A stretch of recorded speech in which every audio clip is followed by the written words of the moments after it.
Wisdom of Solomon. Chapter 1. Love righteousness, ye that be judges of the earth. Think of the Lord with a good heart, and in simplicity of heart seek him. For he will be found of them that tempt him not, and showeth himself unto such as do not distrust him. For froward thoughts separate from God, and his power, when it is tried, reproveth the unwise. For unto a malicious soul wisdom shall not enter, nor dwell in the body that is subject unto sin. For the Holy Spirit of discipline will flee deceit, and remove from thoughts that are without understanding, and will not abide when unrighteousness cometh in. For wisdom is a loving spirit, and will not acquit a blasphemer of his words. For God is witness of his reins, and a true beholder of his heart, and a hearer of his tongue. For the Spirit of the Lord filleth the world, and that which containeth all things hath knowledge of the voice. Therefore he that speaketh unrighteous things cannot be hid, neither shall vengeance, when it punisheth, pass by him.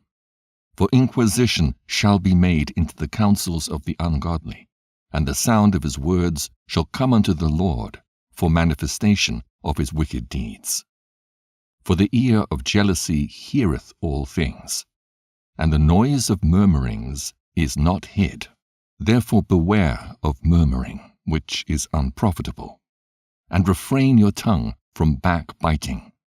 For there is no word so secret that shall go for naught, and the mouth that belieth slayeth the soul. Seek not death in the era of your life, and pull not upon yourselves destruction with the works of your hands. For God made not death, neither hath he pleasure in the destruction of the living. For he created all things, that they might have their being, and the generations of the world were healthful, and there is no poison of destruction in them, nor the kingdom of death upon the earth. For righteousness is immortal, but ungodly men with their works and words called it to them. For when they thought to have it their friend, they consumed to naught, and made a covenant with it, because they are worthy to take part with it. Chapter 2. For the ungodly said, reasoning with themselves, but not aright, Our life is short and tedious, and in the death of a man there is no remedy, neither was there any man known to have returned from the grave. For we are born at all adventure, and we shall be hereafter as though we had never been. For the breath of our nostrils is as smoke, and a little spark in the moving of our heart, which, being extinguished, our body shall be turned into ashes, and our spirit shall vanish as the soft air, and our name shall be forgotten in time, and no man shall have our works in remembrance, and our life shall pass away as the trace of a cloud, and shall be dispersed as a mist that is driven away with the beams of the sun, and overcome with the heat thereof. For our time is a very shadow that passeth away, and after our end there is no returning, for it is fast sealed, so that no man cometh again. Come on, therefore, let us enjoy the good things that are present, and let us speedily use the creatures like as in youth. Let us fill ourselves with costly wine and ointments, and let no flower of the spring pass by us. Let us crown ourselves with rosebuds before they be withered. Let none of us go without his part of our voluptuousness. Let us leave tokens of our joyfulness in every place, for this is our portion, and our lot is this. Let us oppress the poor righteous man. Let us not spare the widow, nor reverence the ancient grey hairs of the aged. Let our strength be the law of justice, for that which is feeble is found to be nothing worth. Therefore let us lie in wait for the righteous, because he is not for our turn, and he is clean contrary to our doings. He upbraideth us with our offending the law, and objecteth to our infamy the transgressings of our education. He professeth to have the knowledge of God, and he calleth himself the child of the Lord. He was made to reprove our thoughts, He is grievous unto us even to behold, for his life is not like other men's. His ways are of another fashion. We are esteemed of him as counterfeits. He abstaineth from our ways as from filthiness. He pronounceth the end of the just to be blessed, and maketh his boast that God is his Father. Let us see if his words be true, and let us prove what shall happen in the end of him. For if the just man be the Son of God, he will help him, and deliver him from the hand of his enemies. Let us examine him with despitefulness and torture, that we may know his meekness, and prove his patience. Let us condemn him with a shameful death, for by his own saying he shall be respected. Such things they did imagine, and were deceived, for their own wickedness hath blinded them. As for the mysteries of God, they knew them not, neither hoped they for the wages of righteousness, nor discerned a reward for blameless souls. For God created man to be immortal, and made him to be an image of his own eternity. Nevertheless, through envy of the devil came death into the world, and they that do hold of his side do find it. Chapter 3. But the souls of the righteous are in the hand of God, and there shall no torment touch them. In the sight of the unwise they seemed to die, and their departure is taken for misery, and their going from us to be utter destruction. But they are in peace. For though they be punished in the sight of men, yet is their hope full of immortality. And having been a little chastised, they shall be greatly rewarded. For God proved them, and found them worthy for himself. As gold in the furnace hath he tried them, and received them as a burnt offering. And in the time of their visitation they shall shine, and run to and fro like sparks among the stubble. They shall judge the nations, and have dominion over the people, and their Lord shall reign forever. They that put their trust in him shall understand the truth, and such as be faithful in love shall abide with him. For grace and mercy is to his saints, and he hath care for his elect. But the ungodly shall be punished according to their own imaginations, which have neglected the righteous and forsaken the Lord. For whoso despiseth wisdom and nurture, he is miserable, and their hope is vain, their labors unfruitful, and their works unprofitable. Their wives are foolish, and their children wicked. Their offspring is cursed. Wherefore, blessed is the barren that is undefiled, which hath not known the sinful bed.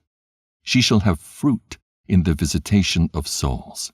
And blessed is the eunuch, which with his hands hath wrought no iniquity, nor imagined wicked things against God. For unto him shall be given the special gift of faith, and an inheritance in the temple of the Lord, more acceptable to his mind.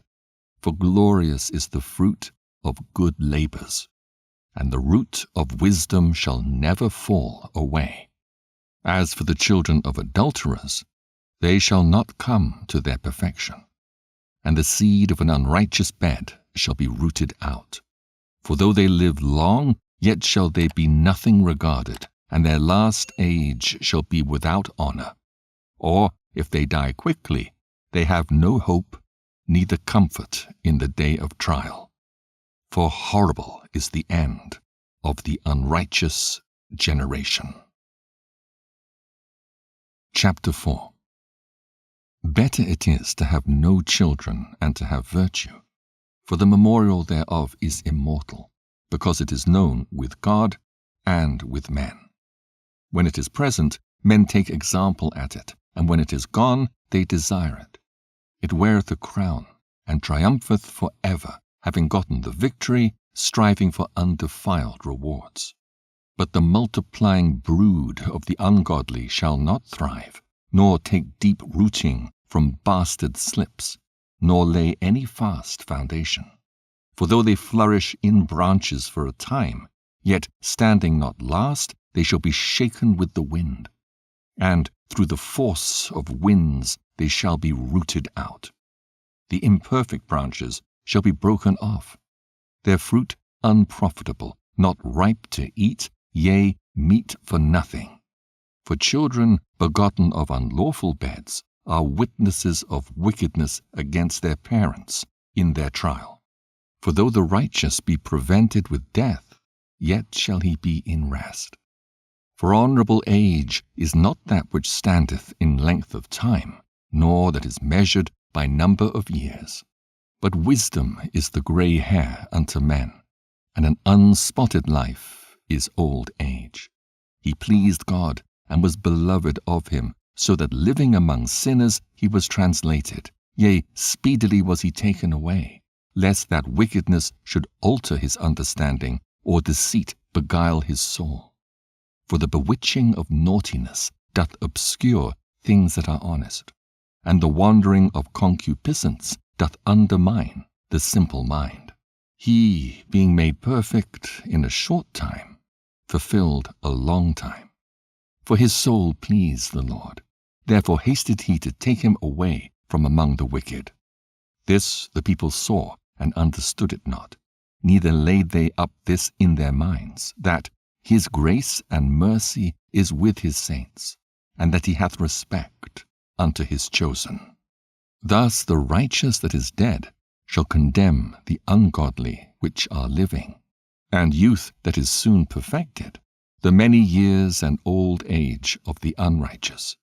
For they shall see the end of the wise, and shall not understand what God in his counsel hath decreed of him, and to what end the Lord hath set him in safety. They shall see him and despise him. But God shall laugh them to scorn, and they shall hereafter be a vile carcass and a reproach among the dead for evermore. For he shall rend them and cast them down headlong, that they shall be speechless. And he shall shake them from the foundation, and they shall be utterly laid waste, and be in sorrow, and their memorial shall perish. And when they cast up the accounts of their sins, they shall come with fear, and their own iniquities shall convince them to their face. Chapter 5. Then shall the righteous man stand in great boldness before the face of such as have afflicted him, and made no account of his labors. When they see it, they shall be troubled with terrible fear, and shall be amazed at the strangeness of his salvation, so far beyond all that they looked for.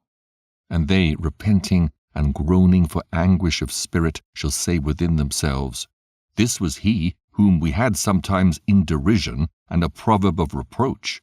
We fools accounted his life madness, and his end to be without honor. How is he numbered among the children of God, and his lot is among the saints? Therefore have we erred from the way of truth, and the light of righteousness hath not shined unto us, and the sun of righteousness rose not upon us. We wearied ourselves in the way of wickedness and destruction. Yea, we have gone through deserts where there lay no way. But as for the way of the Lord, we have not known it. What hath pride profited us? Or what good hath riches with our vaunting brought us? All those things are passed away like a shadow, and as a post that hasted by, and as a ship that passeth over the waves of the water, which, when it is gone by, the trace thereof cannot be found, neither the pathway of the keel in the waves.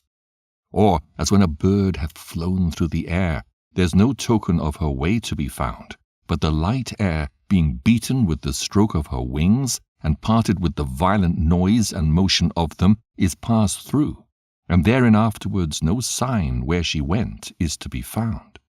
Or like as when an arrow is shot at a mark, it parteth the air, which immediately cometh together again, so that a man cannot know where it went through. Even so we, in like manner, as soon as we were born, began to draw to our end, and had no sign of virtue to show, but were consumed in our own wickedness. For the hope of the ungodly is like dust that is blown away with the wind, like a thin froth that is driven away with the storm, like as the smoke which is dispersed here and there with a tempest, and passeth away as the remembrance of a guest that tarrieth but a day. but the righteous live forevermore. Their reward also is with the Lord, and the care of them is with the Most High. Therefore shall they receive a glorious kingdom and a beautiful crown from the Lord's hand. For with his right hand shall he cover them, and with his arm shall he protect them. He shall take to him his jealousy for complete armor, and make the creature his weapon for the revenge of his enemies. He shall put on righteousness as a breastplate, and true judgment instead of an helmet. He shall take holiness for an invincible shield. His severe wrath shall he sharpen for a sword, and the world shall fight with him against the unwise. Then shall the right-aiming thunderbolts go abroad, and from the clouds, as from a well-drawn bow, shall they fly to the mark. And hailstones full of wrath shall be cast out of a stone bow, and the water of the sea shall rage against them, and the floods shall cruelly drown them. Yea, a mighty wind shall stand up against them, and like a storm shall blow them away. Thus iniquity shall lay waste the whole earth, and ill-dealing shall overthrow the thrones of the mighty. Chapter 6. Hear therefore, O ye kings, and understand. Learn, ye that be judges of the ends of the earth. Give ear, ye that rule the people, and glory in the multitude of nations. For power is given you of the Lord, and sovereignty from the highest, who shall try your works, and search out your counsels. Because being ministers of his kingdom, ye have not judged aright, nor kept the law, nor walked after the counsel of God. Horribly and speedily shall he come upon you, for a sharp judgment shall be to them that be in high places. For mercy will soon pardon the meanest, but mighty men shall be mightily tormented. For he which is the Lord over all shall fear no man's person, neither shall he stand in awe of any man's greatness. For he hath made the small and great, and careth for all alike. But a sore trial shall come upon the mighty. Unto you, therefore, O kings, do I speak, that ye may learn wisdom, and not fall away. For they that keep holiness holily shall be judged holy, and they that have learned such things shall find what to answer. Wherefore set your affection upon my words. Desire them, and ye shall be instructed. Wisdom is glorious, and never fadeth away. Yea, she is easily seen of them that love her, and found of such as seek her. She preventeth them that desire her, in making herself first known unto them. Whoso seeketh her early shall have no great travail, for he shall find her sitting at his doors. To think therefore upon her is perfection of wisdom. And whoso watcheth for her shall quickly be without care. For she goeth about, seeking such as are worthy of her, showeth herself favourably unto them in the ways, and meeteth them in every thought. For the very true beginning of her is the desire of discipline, and the care of discipline is love. And love is the keeping of her laws, and the giving heed unto her laws is the assurance of incorruption. And incorruption maketh us near unto God. Therefore the desire of wisdom bringeth to a kingdom. If your delight be then in thrones and scepters, O ye kings of the people, honor wisdom, that ye may reign for evermore. As for wisdom, what she is and how she came up, I will tell you, and will not hide mysteries from you, but will seek her out from the beginning of her nativity, and bring the knowledge of her into light, and will not pass over the truth. Neither will I go with consuming envy, for such a man shall have no fellowship with wisdom. But the multitude of the wise is the welfare of the world, and a wise king is the upholding of the people. Receive therefore instruction through my words, and it shall do you good. Chapter 7. I myself also am a mortal man, like to all, and the offspring of him that was first made of the earth. And in my mother's womb was fashioned to be flesh in the time of 10 months, being compacted in blood of the seed of man, and the pleasure that came with sleep. And when I was born, I drew in the common air, and fell upon the earth, which is of like nature. And the first voice which I uttered was crying, as all others do. I was nursed in swaddling clothes, and that with cares. For there is no king that had any other beginning of birth. For all men have one entrance into life, and the like going out. Wherefore I prayed, and understanding was given me. I called upon God, and the spirit of wisdom came to me. I preferred her before scepters and thrones, and esteemed riches nothing in comparison of her. Neither compared I unto her any precious stone, because all gold in respect of her is as a little sand, and silver shall be counted as clay before her. I loved her above health and beauty, and chose to have her instead of light, for the light that cometh from her never goeth out. All good things together came to me with her, and innumerable riches in her hands. And I rejoiced in them all, because wisdom goeth before them, and I knew not that she was the mother of them. I learned diligently, and do communicate her liberally. I do not hide her riches. For she is a treasure unto men that never faileth, which they that use become the friends of God, being commended for the gifts that come from learning. God hath granted me to speak as I would, and to conceive as is meet for the things that are given me, because it is he that leadeth unto wisdom, and directeth the wise. For in his hand are both we and our words, all wisdom also, and the knowledge of workmanship. For he hath given me certain knowledge of the things that are, namely, to know how the world was made, and the operation of the elements, the beginning, ending, and midst of the times, the alterations of the turning of the sun and the change of seasons, the circuit of years and the position of stars, the natures of living creatures and the furies of wild beasts, the violence of winds and the reasonings of men, the diversities of plants and the virtues of roots, and all such things as are either secret or manifest, them I know. For wisdom, which is the worker of all things, taught me.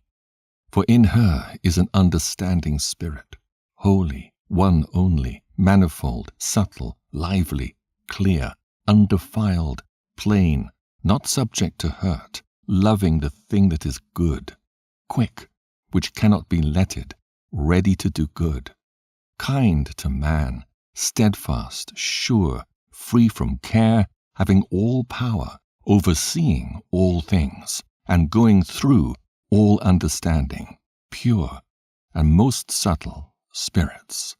For wisdom is more moving than any motion. She passeth and goeth through all things by reason of her pureness. For she is the breath of the power of God, and a pure influence flowing from the glory of the Almighty. Therefore can no defiled thing fall into her, for she is the brightness of the everlasting light, the unspotted mirror of the power of God, and the image of his goodness. And being but one, she can do all things, and remaining in herself, she maketh all things new, and in all ages, entering into holy souls, she makes them friends of God and prophets. For God loveth none but him that dwelleth with wisdom.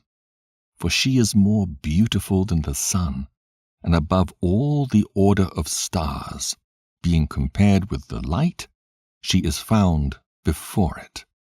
For after this cometh night, but vice shall not prevail against wisdom. Chapter 8. Wisdom reacheth from one end to another mightily, and sweetly doth she order all things. I loved her, and sought her out from my youth. I desired to make her my spouse, and I was a lover of her beauty. In that she is conversant with God, she magnifieth her nobility. Yea, the Lord of all things himself loved her. For she is privy to the mysteries of the knowledge of God, and a lover of his works. If riches be a possession to be desired in this life, what is richer than wisdom that worketh all things? And if prudence work, who of all that are is a more cunning workman than she? And if a man love righteousness, her labors are virtues. For she teacheth temperance and prudence, justice and fortitude, which are such things as men can have nothing more profitable in their life. If a man desire much experience, she knoweth things of old, and conjectureth aright what is to come. She knoweth the subtleties of speeches, and can expound dark sentences. She foreseeth signs and wonders, and the events of seasons and times.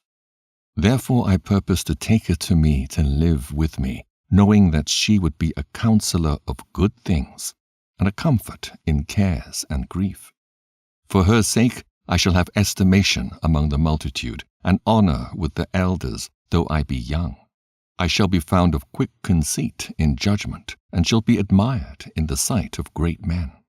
When I hold my tongue, they shall bide my leisure, and when I speak, they shall give good ear unto me. If I talk much, they shall lay their hands upon their mouth. Moreover, by the means of her I shall obtain immortality, and leave behind me an everlasting memorial to them that come after me. I shall set the people in order, and the nations shall be subject unto me. Horrible tyrants shall be afraid when they do but hear of me. I shall be found good among the multitude, and valiant in war. After I am come into mine house, I will repose myself with her. For her conversation hath no bitterness, and to live with her hath no sorrow, but mirth and joy. Now when I considered these things in myself, and pondered them in my heart, how that to be allied unto wisdom is immortality, and great pleasure it is to have her friendship, and in the works of her hands are infinite riches, and in the exercise of conference with her, prudence, and in talking with her a good report, I went about seeking how to take her to me. For I was a witty child, and had a good spirit. Yea, rather, being good, I came into a body undefiled. Nevertheless, when I perceived that I could not otherwise obtain her, except God gave her me, and that was a point of wisdom also, to know whose gift she was, I prayed unto the Lord and besought him, and with my whole heart I said. Chapter 9.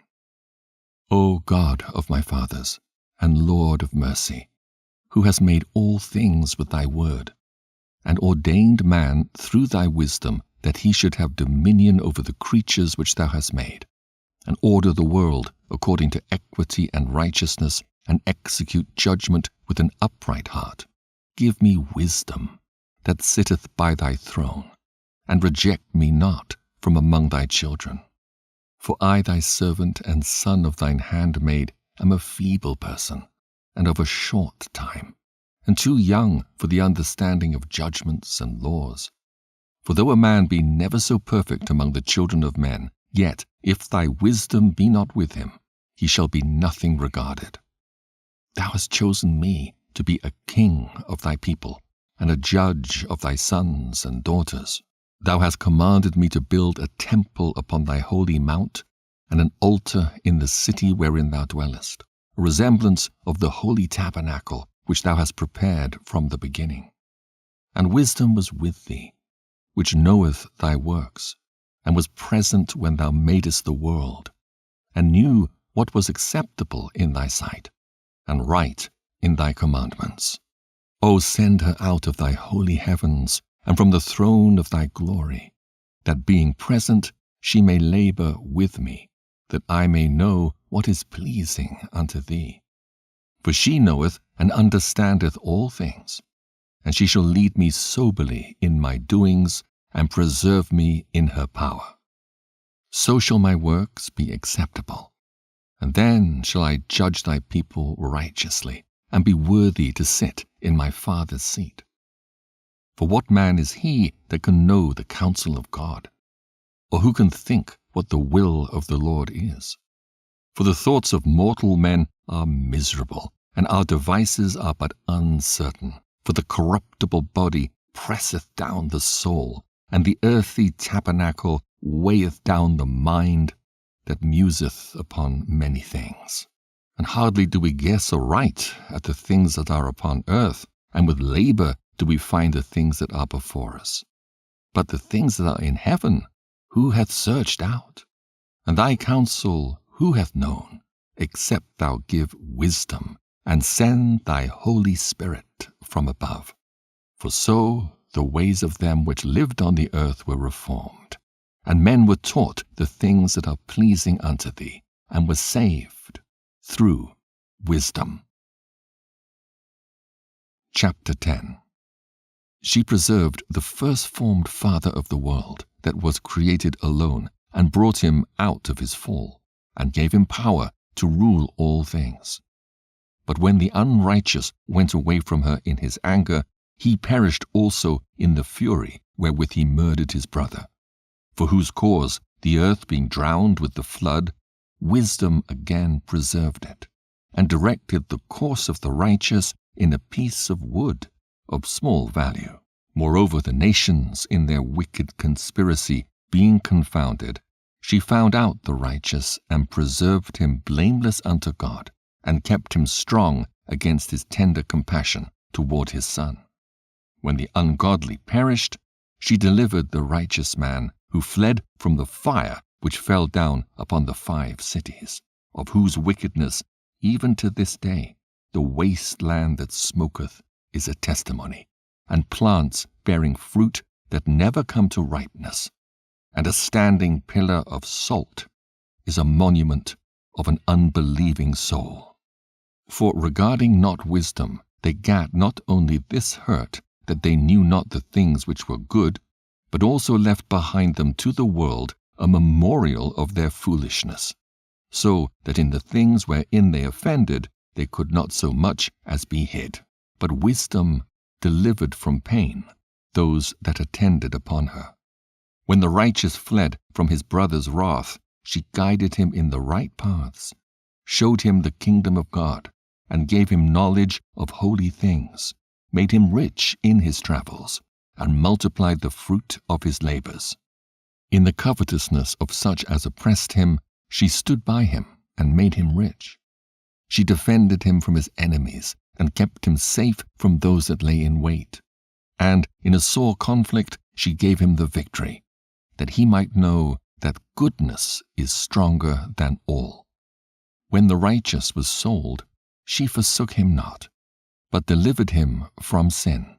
She went down with him into the pit, and left him not in bonds, till she brought him the scepter of the kingdom, and power against those that oppressed him. As for them that had accused him, she showed them to be liars, and gave him perpetual glory.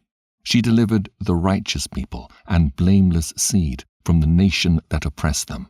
She entered into the soul of the servant of the Lord, and withstood dreadful kings in wonders and signs, rendered to the righteous a reward of their labors, guided them in a marvelous way, and was unto them for a cover by day and a light of stars in the night season.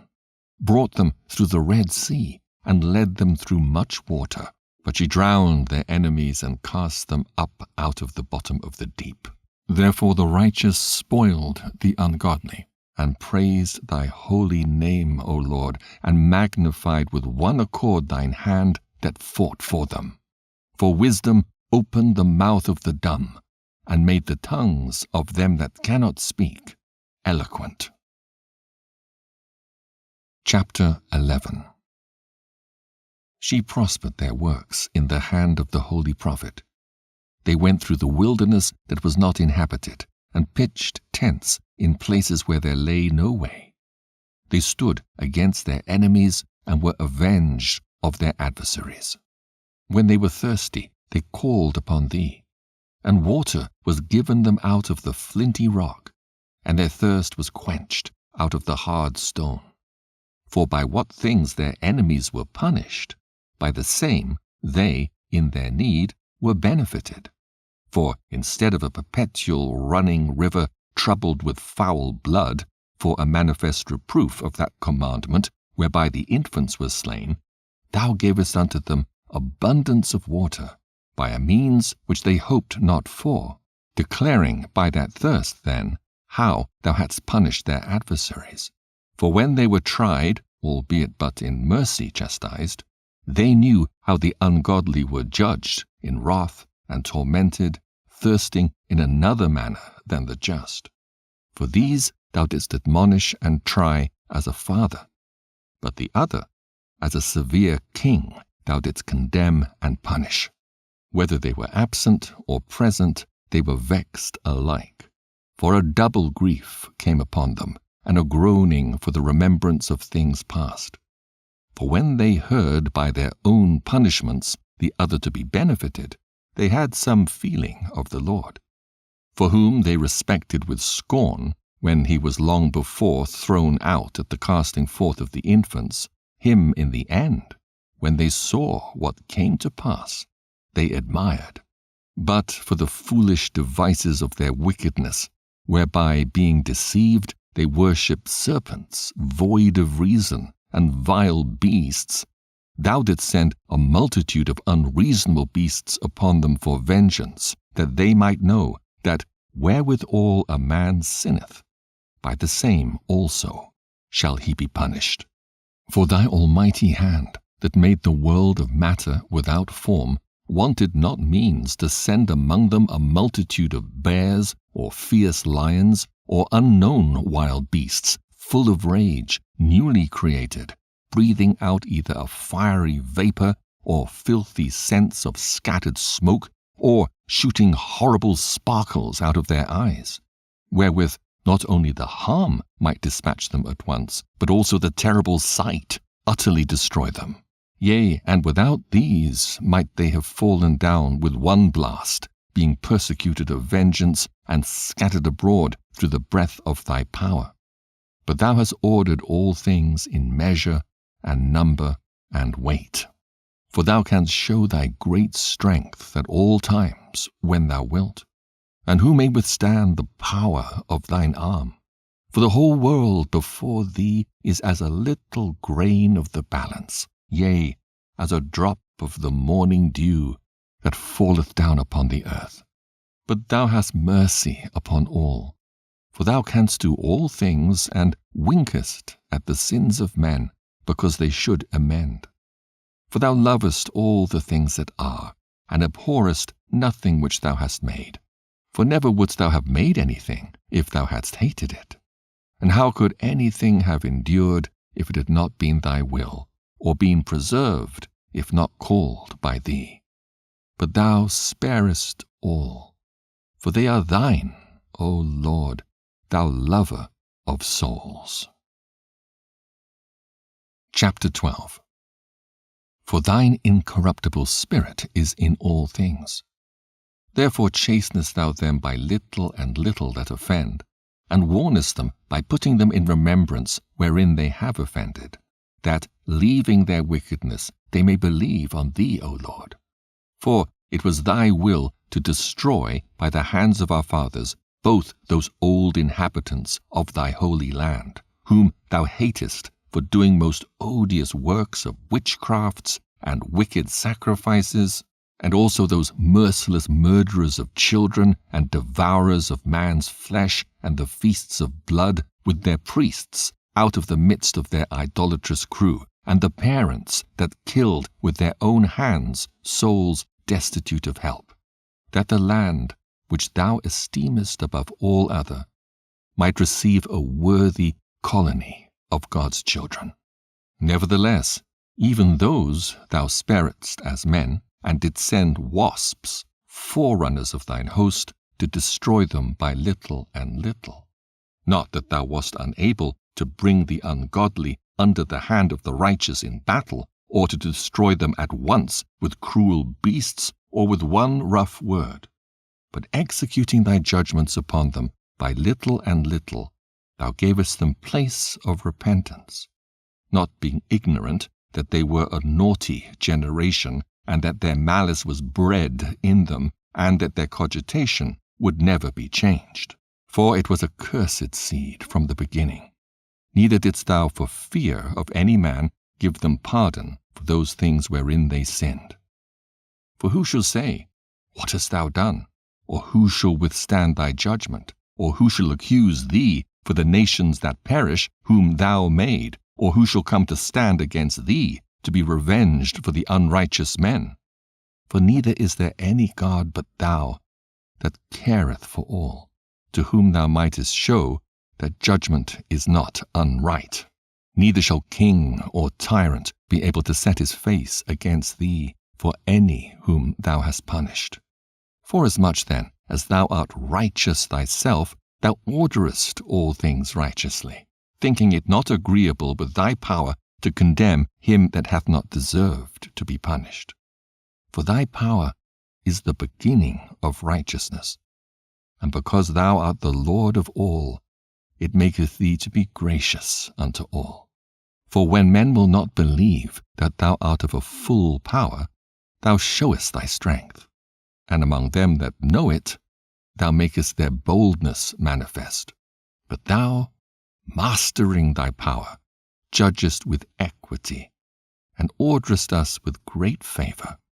For thou mayest use power when thou wilt, but by such works hast thou taught thy people that the just man should be merciful, and hast made thy children to be of a good hope, that thou givest repentance for sins. For if thou didst punish the enemies of thy children, and the condemned to death with such deliberation, giving them time and place whereby they might be delivered from their malice, with how great circumspection didst thou judge thine own sons, unto whose fathers thou hast sworn and made covenants of good promises.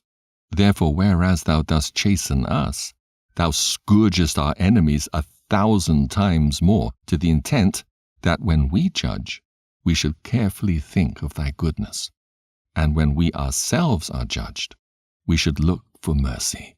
Wherefore, whereas men have lived dissolutely and unrighteously, thou hast tormented them with their own abominations.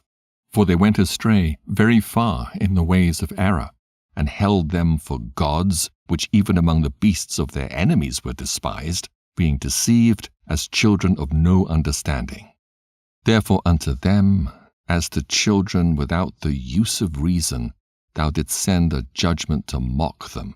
But they that would not be reformed by that correction wherein he dallied with them, shall feel a judgment worthy of God. For look, for what things they grudged when they were punished, that is, for them whom they thought to be gods, now being punished in them when they saw it, they acknowledged him to be the true God, whom before they denied to know. And therefore came extreme damnation upon them. Chapter 13. Surely vain are all men by nature who are ignorant of God, and could not out of the good things that are seen know him that is. Neither by considering the works did they acknowledge the work-master, but deemed either fire or wind or the swift air or the circle of the stars or the violent water or the lights of heaven to be the gods which govern the world, with whose beauty, if they being delighted took them to be gods, let them know how much better the Lord of them is. For the first author of beauty hath created them. But if they were astonished at their power and virtue, let them understand by them how much mightier he is that made them. For by the greatness and beauty of the creatures, proportionably the Maker of them is seen. But yet for this they are the less to be blamed, for they peradventure err, seeking God, and desirous to find him. For being conversant in his works, they search him diligently, and believe their sight, because the things are beautiful that are seen. Howbeit neither are they to be pardoned. For if they were able to know so much that they could aim at the world, how did they not sooner find out the Lord thereof? But miserable are they, and in dead things is their hope, who call them gods, which are the works of men's hands, gold and silver to show art in, and resemblances of beasts, or a stone good for nothing, the work of an ancient hand. Now a carpenter that felleth timber, after he hath sawn down a tree meet for the purpose, and taken off all the bark skilfully round about, and hath wrought it handsomely, and made a vessel thereof, fit for the service of man's life, and after spending the refuse of his work to dress his meat, hath filled himself, and taking the very refuse among those which served to no use, being a crooked piece of wood and full of knots, hath carved it diligently, when he had nothing else to do, and formed it by the skill of his understanding, and fashioned it to the image of a man, or made it like some vile beast, laying it over with vermilion, and with paint, colouring it red, and covering every spot therein. And when he had made a convenient room for it, set it in a wall, and made it fast with iron. For he provided for it that it might not fall, knowing that it was unable to help itself, for it is an image, and hath need of help. Then maketh he prayer for his goods, for his wife and children, and is not ashamed to speak to that which hath no life. For health he calleth upon that which is weak. For life prayeth to that which is dead. For aid humbly beseecheth that which hath least means to help. And for a good journey he asketh of that which cannot set a foot forward. And for gaining and getting, and for good success of his hands, asketh ability to do, of him that is most unable to do anything. Chapter 14. Again, one preparing himself to sail, and about to pass through the raging waves, calleth upon a piece of wood more rotten than the vessel that carrieth him. For verily desire of gain devised that, and the workman built it by his skill. But thy providence, O Father, governeth it. For thou hast made a way in the sea, and a safe path in the waves, showing that thou canst save from all danger. Yea, though a man went to sea without art, nevertheless thou wouldest not that the works of thy wisdom should be idle. And therefore do men commit their lives to a small piece of wood, and passing the rough sea in a weak vessel, are saved. For in the old time also, when the proud giants perished, the hope of the world, governed by thy hand, escaped in a weak vessel, and left to all ages a seed of generation. For blessed is the wood whereby righteousness cometh, but that which is made with hands is cursed, as well it as he that made it. He, because he made it, and it, because being corruptible, it was called God. For the ungodly and his ungodliness are both alike hateful unto God. For that which is made shall be punished together with him that made it. Therefore even upon the idols of the Gentiles shall there be a visitation, because in the creature of God they are become an abomination, and stumbling blocks to the souls of men, and a snare to the feet of the unwise. For the devising of idols was the beginning of spiritual fornication, and the invention of them the corruption of life. For neither were they from the beginning, neither shall they be forever. For by the vain glory of men they entered into the world, and therefore shall they come shortly to an end. For a father afflicted with untimely mourning, when he hath made an image of his child soon taken away, now honoured him as a god, which was then a dead man, and delivered to those that were under him ceremonies and sacrifices. Thus in process of time an ungodly custom grown strong was kept as a law, and graven images were worshipped by the commandments of kings, whom Men could not honor in presence, because they dwelt far off. They took the counterfeit of his visage from far, and made an express image of a king whom they honored, to the end that by this their frowardness they might flatter him that was absent, as if he were present. Also the singular diligence of the artificer did help to set forward the ignorant to more superstition. For he, peradventure willing to please one in authority, forced all his skill to make the resemblance of the best fashion. And so the multitude, allured by the grace of the work, took him now for a god, which a little before was but honored.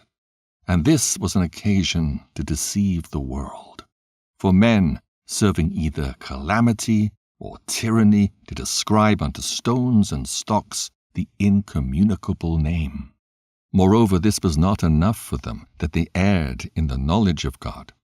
But whereas they lived in the great war of ignorance, those so great plagues called they peace.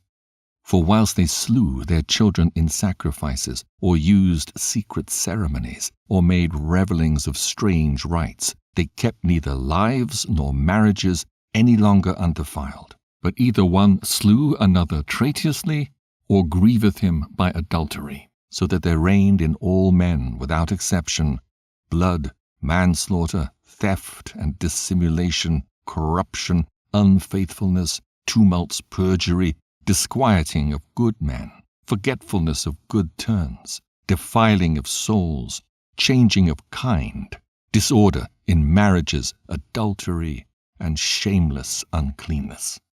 For the worshipping of idols not to be named is the beginning, the cause, and the end of all evil. For either they are mad when they be merry, or prophesy lies, or live unjustly, or else lightly forswear themselves. For insomuch as their trust is in idols, which have no life, though they swear falsely, yet they look not to be hurt. Howbeit, for both causes shall they be justly punished. Both because they thought not well of God, giving heed unto idols, and also unjustly swore in deceit, despising holiness. For it is not the power of them by whom they swear, but it is the just vengeance of sinners that punisheth always the offense of the ungodly. Chapter 15. But thou, O God, art gracious and true, long-suffering, and in mercy ordering all things. For if we sin, we are thine, knowing thy power. But we will not sin, knowing that we are counted thine. For to know thee is perfect righteousness. Yea, to know thy power is the root of immortality. For neither did the mischievous invention of men deceive us, nor an image spotted with divers colours, the painter's fruitless labour, the sight whereof enticeth fools to lust after it, and so they desire the form of a dead image that hath no breath. Both they that make them, they that desire them, and they that worship them are lovers of evil things, and are worthy to have such things to trust upon. For the potter, tempering soft earth, fashioneth every vessel with much labour for our service. Yea, of the same clay he maketh both the vessels that serve for clean uses, and likewise also all such as serve to the contrary. But what is the use of either sort, the potter himself is the judge. And employing his labours lewdly, he maketh a vain god of the same clay, even he which a little before was made of earth himself, and within a little while after returneth to the same, when his life which was lent him shall be demanded. Notwithstanding his care is, not that he shall have much labour, nor that his life is short, but striveth to excel goldsmiths and silversmiths, and endeavoureth to do like the workers in brass, and counteth it his glory to make counterfeit things. His heart is ashes, his hope is more vile than earth, and his life is of less value than clay, forasmuch as he knew not his Maker, and him that inspired into him an active soul and breathed in a living spirit. For they counted our life a pastime, and our time here a market for gain. For, say they, we must be getting every way, though it be by evil means.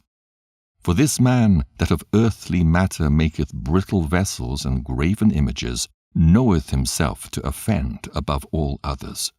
And all the enemies of thy people that hold them in subjection are most foolish and are more miserable than very babes. For they counted all the idols of the heathen to be gods, which neither have the use of eyes to see, nor noses to draw breath, nor ears to hear, nor fingers of hands to handle. And as for their feet, they are slow to go. For man made them. And he that borrowed his own spirit fashioned them. But no man can make a god like unto himself. For being mortal, he worketh a dead thing with wicked hands. For he himself is better than the things which he worshippeth, whereas he lived once, but they never. Yea, they worship those beasts also that are most hateful. For being compared together, some are worse than others. Neither are they beautiful, so much as to be desired in respect of beasts. But they went without the praise of God and his blessing. Chapter 16. Therefore by the like were they punished worthily, and by the multitude of beasts tormented. Instead of which punishment, dealing graciously with thine own people, thou preparedst for them a meat of a strange taste, even quails to stir up their appetite, to the end that they, desiring food, might for the ugly sight of the beasts sent among them loathe even that which they must needs desire. But these, suffering penury for a short space, might be partakers of a strange taste. For it was requisite that upon them exercising tyranny should come penury, which they could not avoid. But to these it should only be showed how their enemies were tormented. For when the horrible fierceness of beasts came upon these, and they perished with the stings of crooked serpents, thy wrath endured not for ever. But they were troubled for a small season, that they might be admonished, having a sign of salvation, to put them in remembrance of the commandment of thy law. For he that turned himself toward it was not saved by the thing that he saw, but by thee that art the Saviour of all.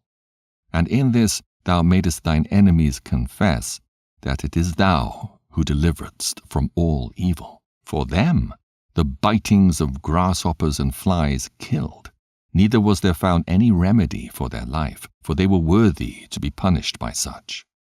But thy sons not the very teeth of venomous dragons overcame, for thy mercy was ever by them and healed them. For they were pricked that they should remember thy words, and were quickly saved, that, not falling into deep forgetfulness, they might be continually mindful of thy goodness. For it was neither herb nor mollifying plaister that restored them to health, but thy word, O Lord, which healeth all things. For thou hast the power of life and death. Thou leadest to the gates of hell, and bringest up again. A man indeed killeth through his malice, and the spirit, when it is gone forth, returneth not. Neither the soul received up cometh again. But it is not possible to escape thine hand. For the ungodly that denied to know thee were scourged by the strength of thine arm. With strange rains, hails, and showers were they persecuted, that they could not avoid, and through fire were they consumed. For, which is most to be wondered at, the fire had more force in the water that quencheth all things. For the world fighteth for the righteous. For some time the flame was mitigated, that it might not burn up the beasts that were sent against the ungodly, but themselves might see and perceived that they were persecuted with the judgment of God. And at another time it burneth even in the midst of water above the power of fire, that it might destroy the fruits of an unjust land. Instead whereof thou feddest thine own people with angels' food, and didst send them from heaven bread prepared without their labor, able to content every man's delight, and agreeing to every taste. For thy sustenance declared thy sweetness unto thy children, and serving to the appetite of the eater, tempered itself to every man's liking. But snow and ice endured the fire, and melted not, that they might know that fire burning in the hail and sparkling in the rain did destroy the fruits of the enemies. But this again did even forget his own strength, that the righteous might be nourished. For the creature that serveth thee, who art the Maker, increaseth his strength against the unrighteous for their punishment, and abateth his strength for the benefit of such as put their trust in thee. Therefore, even then was it altered into all fashions, and was obedient to thy grace that nourisheth all things, according to the desire of them that had need, that thy children, O Lord, whom thou lovest, might know that it is not the growing of fruits that nourisheth man, but that it is thy word which preserveth them that put their trust in thee. For that which was not destroyed of the fire, being warmed with a little sunbeam, soon melted away, that it might be known that we must prevent the sun to give thee thanks, and at the dayspring pray unto thee. For the hope of the unthankful shall melt away as the winter's hoarfrost, and shall run away as unprofitable water. Chapter 17. For great are thy judgments, and cannot be expressed.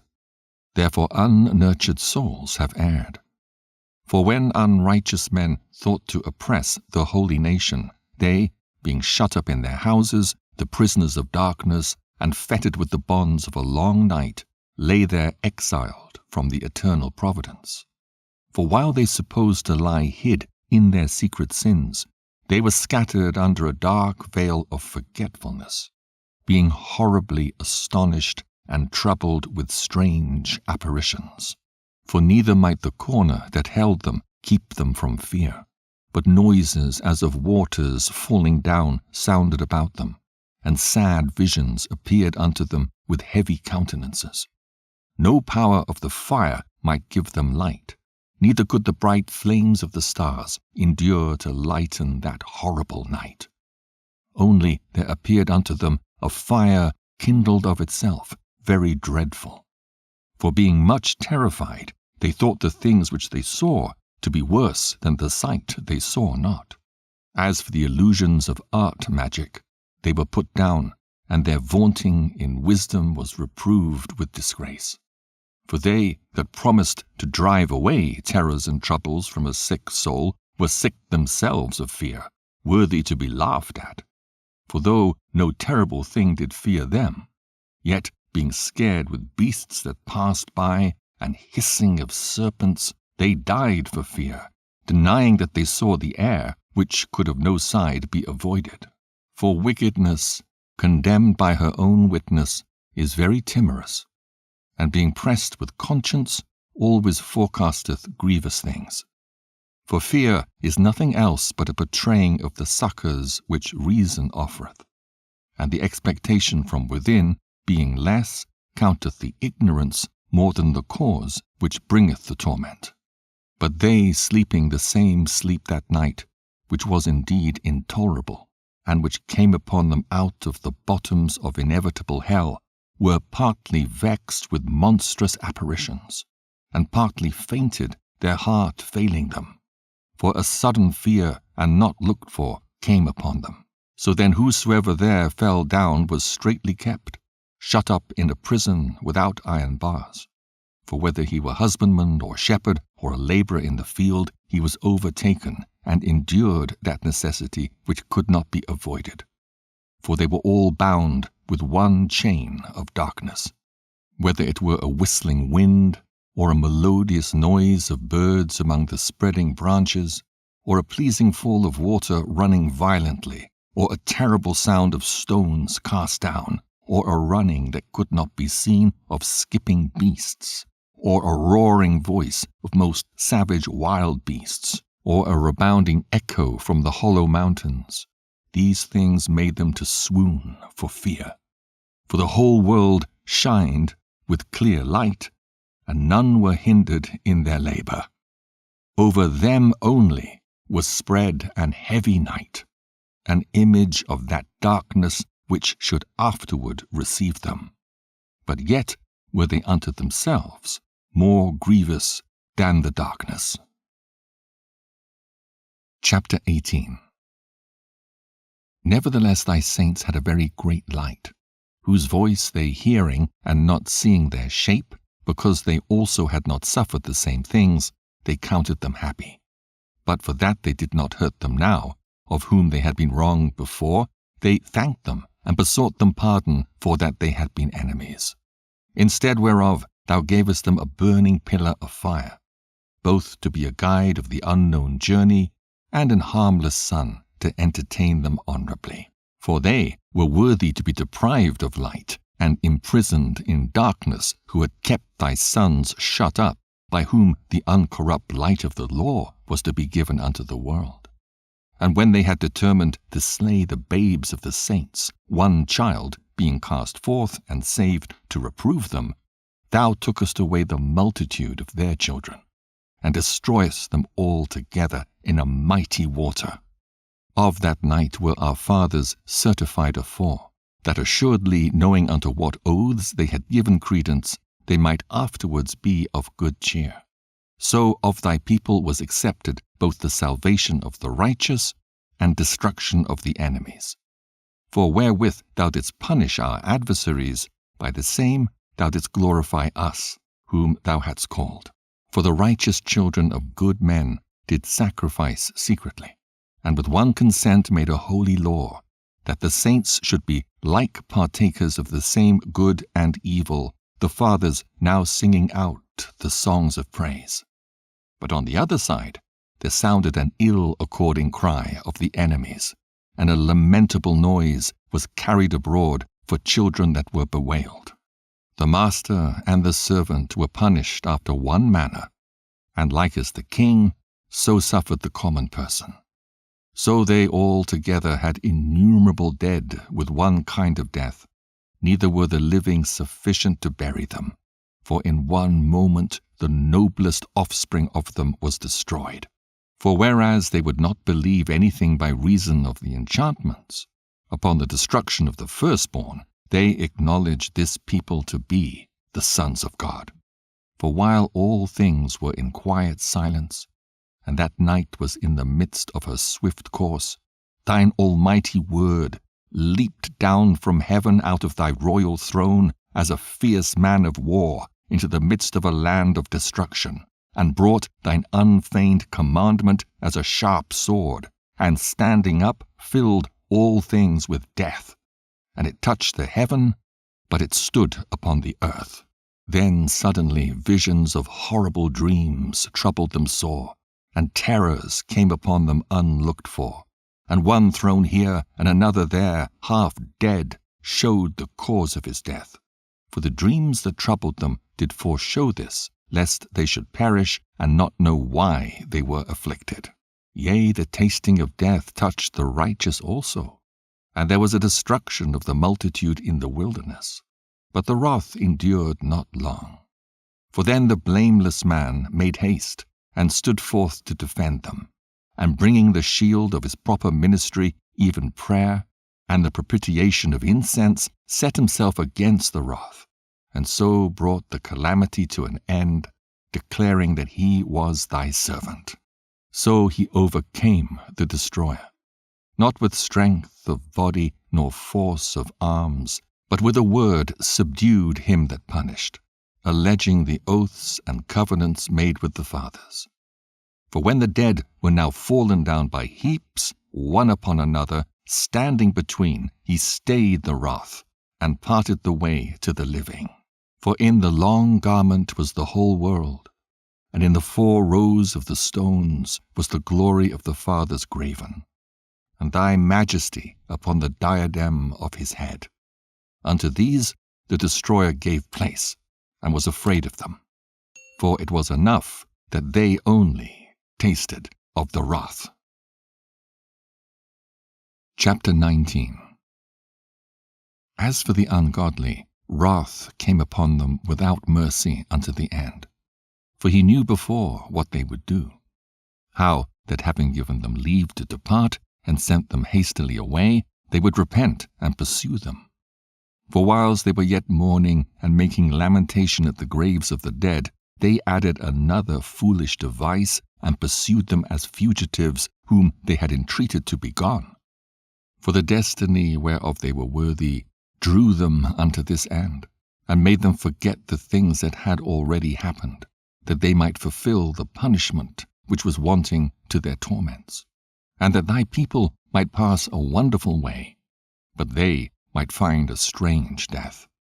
For the whole creature in his proper kind was fashioned again anew, serving the peculiar commandments that were given unto them, that thy children might be kept without hurt, as, namely, a cloud overshadowing the camp, and where water stood before, dry land appeared, and out of the Red Sea a way without impediment, and out of the violent stream a green field, wherethrough all the people went that were defended with thy hand, seeing thy marvellous strange wonders. For they went at large like horses, and leaped like lambs, praising thee, O Lord, who hadst delivered them. For they were yet mindful of the things that were done while they sojourned in the strange land, how the ground brought forth flies instead of cattle, and how the river cast up a multitude of frogs instead of fishes. But afterwards they saw a new generation of fowls, when, being led with their appetite, they asked delicate meats. For quails came up unto them from the sea for their contentment, and punishments came upon the sinners, not without former signs, by the force of thunders.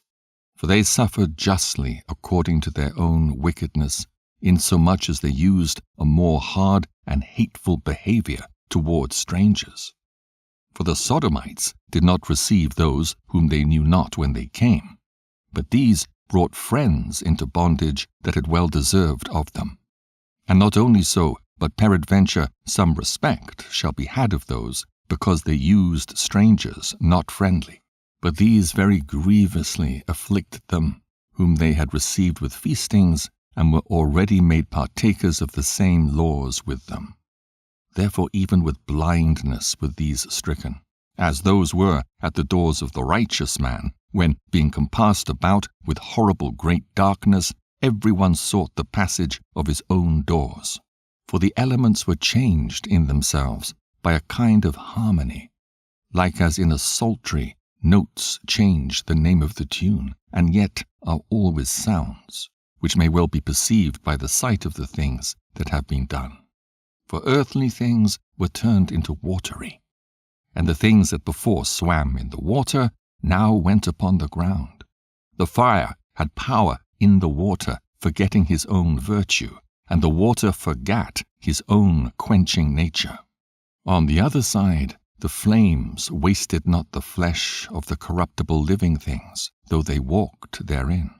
Neither melted they the icy kind of heavenly meat that was of nature apt to melt. For in all things, O Lord, thou didst magnify thy people, and glorify them. Neither didst thou lightly regard them, but didst assist them in every time and place.